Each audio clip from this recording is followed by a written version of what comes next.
আমরা মানুষের রক্ত চুষতে আসি নাই, আমরা গরিবের রক্ত চুষার জন্য এমপি হইনি। যতদিন আল্লাহ এই ক্ষমতায় রাখবে ততদিন আপনাদের অধিকার প্রতিষ্ঠা করাই আমাদের দায়িত্ব থাকবে ইনশাআল্লাহ।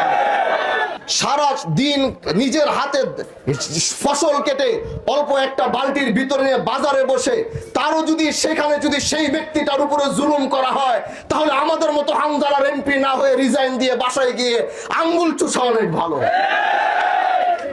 আমার দেশের গরিব মানুষ আগামীতে মাথা উঁচু করে বাঁচবে, মাথা নিচু করে বাঁচবে না ইনশাআল্লাহ।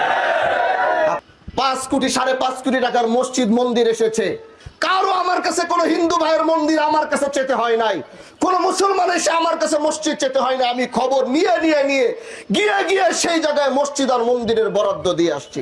60 লাখের হাট যারা 1 কোটি বানিয়েছে, 1 কোটির হাট যারা 1.5 কোটি বানিয়েছে, 1.5 কোটির হাট যারা 2 কোটিতে নিয়ে গিয়েছে, 2 কোটির হাট যারা নিজেদের বংশীয় প্রভাব খাটাবার জন্য যারা 4 কোটিতে নিয়ে গিয়েছে, এই 4 কোটি টাকা যে হাট তারা ডাক নিয়েছে, এই ডাক নেবার পরে এই টাকা যদি আমার জনগণের ঘামের টাকা দিতে হয়, তাহলে এই মাতবর চরের হাটের ভিতরে আগামীতে আমিও ইনভলভ হব।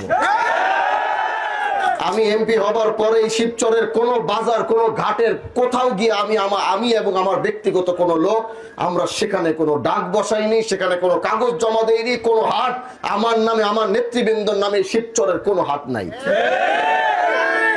আমরা দেশে শান্তি চাই, গরিব মানুষের উপর যেন অন্যায় না হয়। যে ব্যক্তিটা সারা দিন নিজের হাতে ফসল কেটে অল্প একটা বালতির ভিতরে নিয়ে বাজারে বসে তারও যদি সেখানে যদি সেই ব্যক্তিটার উপরে জুলুম করা হয়, তাহলে আমাদের মতো হামজালার এমপি না হয়ে রিজাইন দিয়ে বাসায় গিয়ে আঙ্গুল চুষা অনেক ভালো।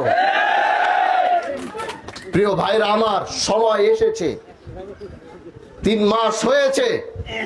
আমি কারো বদনাম করার জন্য আসি নাই, আমি কারো উপরে অন্যায় অবিচার চাপিয়ে, কারণ আমি হামজালা গরিবের বন্ধু হয়েছি, আর এই গরিব মানুষ আমাকে ভোট দিয়ে আমাকে এমপি বানিয়েছে। এজন্য এই গরিবের হক রক্ষা করার দায়িত্ব আমার থাকবে, আমাদের থাকবে ইনশাআল্লাহ। এজন্য প্রিয় ভাইরা আমার, আমি আপনাদের সাথে থেকে আমি আপনাদের পাশে থাকতে চাই। আমি এরকম একজন এমপি বলেছিলাম যে আল্লাহ যদি এমপি বানায় তাহলে ওইরকমই এমপি হব, যার মানুষ তার কাছে আসার আগে তিনি মানুষের কাছে এসে উপস্থিত হবে। আমি সেটাই করেছি। এই রাস্তা, এই ঘাট আমার কাছে 40 কোটি টাকার বরাদ্দ এসেছে। এই 40 কোটি টাকার বরাদ্দ নেওয়ার জন্য একটা মানুষের আমার কাছে যেতে হয়নি। আমি প্রত্যেকটা ইউনিয়নে গিয়ে এই 40 কোটি টাকার বরাদ্দ দিয়ে আসছি। 5 কোটি 5.5 কোটি টাকার মসজিদ মন্দির এসেছে, কারো আমার কাছে কোন হিন্দু ভাইয়ের মন্দির আমার কাছে চেতে হয় নাই, কোন মুসলমান এসে আমার কাছে মসজিদ চেতে হয় না। আমি খবর নিয়ে গিয়ে সেই জায়গায় মসজিদ আর মন্দিরের বরাদ্দ দিয়ে আসছি। প্রিয় ভাইরা আমার, আমরা মানুষের রক্ত চুষতে আসি নাই, আমরা গরিবের রক্ত চুষার জন্য এমপি হইনি। যতদিন আল্লাহ এই ক্ষমতায় রাখবে ততদিন আপনাদের অধিকার প্রতিষ্ঠা করাই আমাদের দায়িত্ব থাকবে ইনশাআল্লাহ। এজন্য আপনারা সাথে থাকবেন তো। এই রাস্তা নিয়ে অনেক কথা আমার সাথে এই এলাকার সবাই যোগাযোগ করেছে, আমাদের নেতৃবৃন্দরা। আমি এই রাস্তার প্রকল্পটি আমার সেই প্রজেক্টের ভিতরে আমি দিয়েছি ইনশাআল্লাহ। আপনাদের এই রাস্তাও হবে, এখান থেকে সামনে গিয়ে ব্রিজও হবে, সেই ব্রিজ থেকে চর জানাজাতের মানুষের রাস্তাও হবে, তাদের ব্রিজও তারা পাবে ইনশাআল্লাহ। আমি জাতীয় সংসদে চর জানাজাতের কথা বলেছি, আপনারা শুনেন নাই? আমার অবহেলিত এলাকা সেটা, এই মাতবর চর থেকে কাছে, ওই পারে এখান থেকে কাছে, সেই এলাকার মানুষের বড় কষ্ট হয়। আল্লাহ যদি বাঁচিয়ে রাখে, আমি সে আওয়াজ তুলেছি।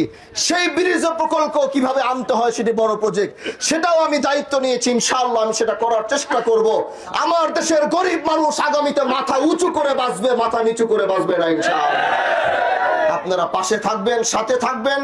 আপনাদেরকে নিয়ে এই শিবচর গড়ব, এই শিবচরের সমস্ত অন্যায় অবিচার রুখে দিব। আপনাদেরকে সাথে নিয়েই সমস্ত চাঁদাবাজি আগামীতে ইনশাআল্লাহ যতটুকু এখনো চলছে, গ্যারান্টি দিয়ে যাচ্ছে এতটুকু আগামীতে চলবে না। আমরা শিবচরকে মাদক মুক্ত করার জন্য দেখেছেন, আমি নিজে অভিযান করছি। যেখানে মাদক ব্যবসায়ী পাবেন সেখানেই মাদক ব্যবসায়ী ধরবেন। আগামীতে মাতবর চরে কোনো মাদক ব্যবসায়ী থাকতে পারবে না, থাকতে দেওয়া হবে না। তাদেরকে এলাকা থেকে ধরে যখন চালান করব, সব জায়গায় বলে দিচ্ছি, জামিনটা তো খুব সহজ, নিয়ে আসে, জামিন নিয়ে আসবে। এলাকার চেয়ারম্যান মেম্বার সবাইকে বলে দিচ্ছি, তাদেরকে অবাঞ্ছিত ঘোষণা, আমাদের অনুমতি ছাড়া তারা কেউ এলাকাতে আসতে পারবে না, নিজের বাড়িতে থাকতে পারবে না। ভালো না হয়ে আগামীতে আর কেউ এলাকা আসতে পারবে না। বাবা হয়ে আমাকে সহযোগিতা করেন, ভাই হয়ে আমাকে সহযোগিতা করেন, মা হয়ে আমাকে সহযোগিতা করেন। একটু ইনশাআল্লাহ আমরা একসাথে ন্যায় এবং ইনসাফের যে স্লোগান আমি দিয়েছিলাম নির্বাচনের আগে, সেই পথেই আমরা হাঁটতে চাই, সেই পথেই আমরা চলতে চাই। আমার জন্য খাস করে দোয়া করবেন। আপনার স্বপ্নগুলো আকাশ ছুবে প্রবাসীর হেলিকপ্টারের মাধ্যমে। বিয়ে, জন্মদিন অথবা যে কোনো বিশেষ প্রয়োজনে হেলিকপ্টার ভাড়া করতে যোগাযোগ করুন স্ক্রিনে দেয়া নাম্বারে। প্রবাসীর হেলিকপ্টার, নিরাপদ ও সাশ্রয়ী বাহনের বিশ্বস্ত নাম।